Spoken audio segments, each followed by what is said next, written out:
Why does it seem like around every corner there's a new house going up? Have you ever driven around and all you see is houses that look like this or maybe this? Well, that's what we're going to talk about today. Today we're going to talk a little bit about what's going on in the Central North Carolina housing market and the trends that we're seeing, some of the different things we're experiencing, why it is that it feels like there's so much growth going on.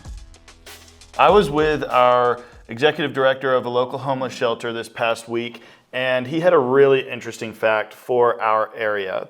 What do you think the average age of our housing stock, so the average age that a house was built in our area, what year do you think it was built? Maybe the 1970s? Okay, you're really close. What we found is the average year that a house was built in this area was around 1962, 1963. What that means is those houses were built at least 60 years ago. Just to give you some context, that means that the HVAC, if it hasn't already been replaced, definitely needs to be replaced. The roof is probably on its second or third replacement. There's probably some structural portions of the house at this point that need some attention, but not necessarily, depending on how well the house was built. And in North Carolina, and specifically in our area, a lot of these houses were built specifically for the working class, for the blue collar workers, the factory workers, and we call them traditionally mill houses. And so that's a lot of the houses that we're seeing. And unfortunately, in this area, not all those houses have been kept up very well. They might be owned by, a family that's no longer local and it's been sitting there for years, or a landlord, or a whole plethora of different reasons that house might be in disrepair at this point. Yeah, well, I do love my good HGTV show, but sometimes when you have a flip, those flips can be very superficial. And I guess being in the construction industry and a lot of the houses that we work on, we do the remodels, but we also do new construction from scratch.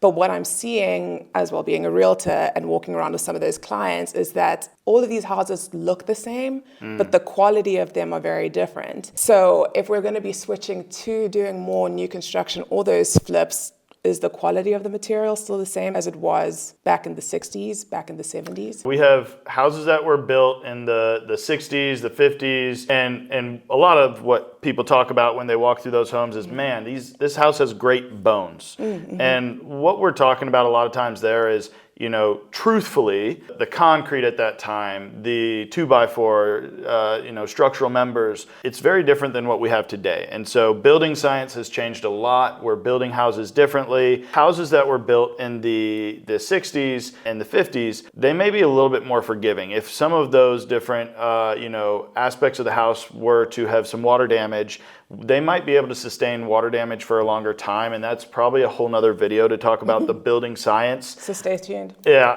of what's going on there. A house today, if there's water that's getting in behind a wall, or if there's a leak in the roof, you're gonna see more damage happen quicker. However, with a good building envelope, with good building practices, you shouldn't be seeing that happen. Now, we're not going to be talking on this channel about who builds a good house, who doesn't build a good house. We're just going to be talking about, from our perspective, what we're seeing. I mean, it does play a factor who builds the house, but it's also the quality of that. And you can't really see the quality just based on looking on a picture. A lot of the times you need to be walking into these homes, opening the cupboards, walking on the floors, feeling how it looks, feeling how the stair rails look like. And I guess that is where this conversation about new construction versus existing homes. So do people want to be in the city versus being out in the county, and what are the differences that come because of that? You also want to know about the size of the house. So do you want something that has maybe traditionally more rooms, which you'll find in the older existing homes, or maybe open concept, which you find in a lot of our newer existing stuff?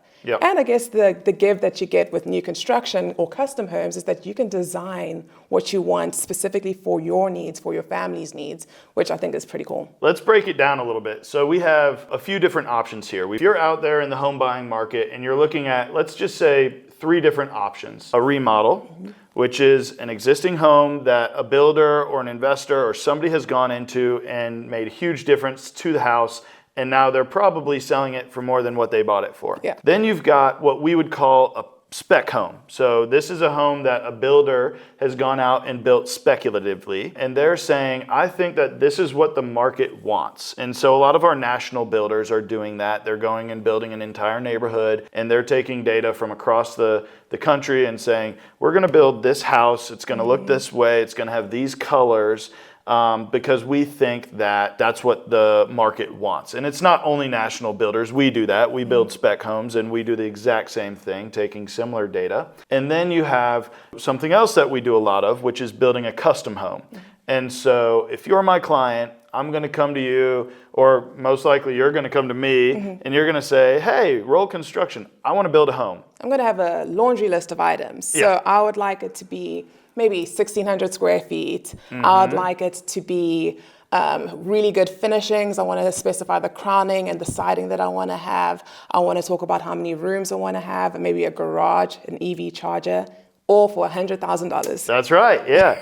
And then we're going to have this fun discussion where we go back and forth to get the number to align with your wants and kind of go down that path. And so if you're in this situation truly, and you're looking across, I'm going to go on Zillow or Realtor.com or, all these different sites, and I'm going to look at what's already out there. And you'll find two of those three products we just talked about. You'll find the remodels. So this house was built in 1975. And when you look at it and it doesn't look like a house that was built in 1975, that means it was remodeled. Somebody is flipping that house, or maybe a family's lived there for years and now they're getting ready to sell it for whatever reason. And they'll leave you the opportunity to remodel it. What I tell a lot of people, when Giles, my brother, was wanting to buy a house down in Charlotte, and we went down and we looked at some houses with him, you could see there was, a lot of different types of remodels going on. Do you remember walking through some of those? Oh, yes. I remember all the cats outside. Yeah. And that was a fun experience. So, one of the things that always sticks out in my mind when we were looking at remodels and flips that were being done in Charlotte in the price range that he was looking for is what we as builders often call, not so nicely, lipstick on a pig remodels. And what that is really referring to is this house that somebody came into, slapped some paint on, maybe some new cabinets, a little bit of trim, but the bones, the structure, the systems of the house, so your mechanical, your electrical, your plumbing, those weren't touched. The lipstick is there to try to cover up the fact that you're buying a work. Yeah, and usually you don't see the issues for that until you plug in that one appliance and everything either shuts down, or else you decide, hey, I'm just going to quickly remodel or add an addition to this. And as you start to open up the walls, as you start opening up the different structures of your house, you see, oh, this wasn't done well. The quality is really, really low, and now I have to put in even more money that I didn't expect up front. Yeah, and as the builder, oftentimes we get these calls from potential home buyers that have either already purchased or are considering purchasing these remodels, and they've just gotten their report back from the home inspector because they've got a good realtor, and their realtor said, hey, we really recommend that you should get a home inspection from a local, inspector. And we'll get a 100-page report of all the different things that have gone wrong. And they'll ask us to, kind of give our opinions on that. Because if you've ever read a home inspection report, pretty much every line says, talk to a local professional, talk to a mechanical contractor, talk to a general contractor. And so we get those calls pretty regularly. But that's one option. And I'm painting the picture of the downside of that. You can also find remodels that have been done really well. Oh, yes. So in Graham, we just had our historic home tour. And a lot of those homes were in various stages of remodel. Some of them were complete and lovely and wonderful, and folks loved living in them. And great bones, but invested in, done well, done right. Over a period of time, because a lot of those times when you're doing a remodel like that, it's a labor of love. Labor of love. Yeah. Then you've got your second thing that you're going to find on your Zillow or your Realtor.com, or a list of whole others that I'm forgetting right now, which is going to be that home that a builder built thinking that's what the market wants. And sometimes we get that right, and sometimes we miss the market. Again, that's called that spec home. And if you're able to find something that gets really close to what you're looking for. So say, like Nintendo was just talking about, you're looking for that 1,600 square foot home, good finishes, 2-car garage, you fill in the blank on what you're looking for, and you're finding that, and you're finding it in areas that you like, and it's new construction, and you've done research on that builder, and you like what you're seeing, that may be a really good option for you, because you can probably get that for a more affordable price than you're gonna have with a custom home. Because I, as the builder, I am maybe building 1 or 2 of those at the same time. I am going to my vendors that and suppliers that I work with on a regular basis, and so I'm able to get a really good price to be able to build a high quality home, because that's what we're gonna focus on, is a high quality spec home. But at the same time, there's not those custom finishes. Like, we're probably using a Subway tile for our backsplash. That's what it's going to be. But if you came and you said, no, I want this painted tile that when I was traveling through Italy, I saw in this one church, and I saw a local supplier that has that very similar look, and that's what I want. We can do that for you. And we love doing those things. However, it's not going to cost the same as that Subway tile we put in our spec home. And so, oftentimes, if there is a numbers conversation happening, we'll encourage, our potential client to look at what's already in the market and see, is it in an area you like? Is it 80, 90% of what you're looking for? We can probably go in and tweak some things, or you can work with that builder to tweak some things. But if those 2 options aren't working, then there's the third option, which is probably one of our favorites, is, you do come to us and you say, hey, I know exactly what I want, or I have a pretty good idea of what I want, or I don't know what I want, but what I want is not out there in the market. Can I work with you to build and design that? Yeah, and that's where we see a difference within our clients, where at least what we're seeing in our area and the clients that we work with, for those spec homes, we're seeing the young professionals, the smaller families who are just starting, moving out of that rental period and wanting to find something that still works within their budget. And when we see our customs that we work with, these are sort of the people who are either close to retirement, or they're like, hey, we've saved up and we want to now build the home that we'll live in for the next phase of our lives. And that's where they can be more creative, because they've lived in different types of houses. They know what they want, and they know what investment that looks like. And on the flip side, when it is somebody who has said, you know what, I'm younger, we're just starting our family, but I want to build that custom home. I want to be on this 10 acres out in the county. They have a specific lifestyle they're going for, but they may not have had so much lived experience in previous homes. That's when we step in as a builder partner. We bring in our designers, and we go through that whole process of talking about the pros and cons of different decisions you make. And there's conversations around the budget. There's conversations around the flow and the living in that home. There's conversations around, okay, do we want electric or gas? Do we want to have a metal roof or a shingle roof? Do we want site finished hardwoods or LVP? We go through the whole list. Which I think could be a very good video to go through what does that building process look like. It's more in depth than I think people realize. Yeah, and we've got this great map that we've created, the construction roadmap that we have here. And that's just a really basic kind of breakdown. So when we sit down with our client for the first time, we can say, okay, we've got a process ahead of us. So stay tuned. We will get that in one of our next videos to talk through that construction roadmap a little bit more. So let's get back to the original question that we asked. Why are we seeing new construction around every corner? And I think one of the biggest reasons is it's because we're seeing so much growth. We have a shortage of housing in North Carolina, and we have a shortage of housing in our area. And we have these amazing companies who have found North Carolina, and they've said, we want to be there.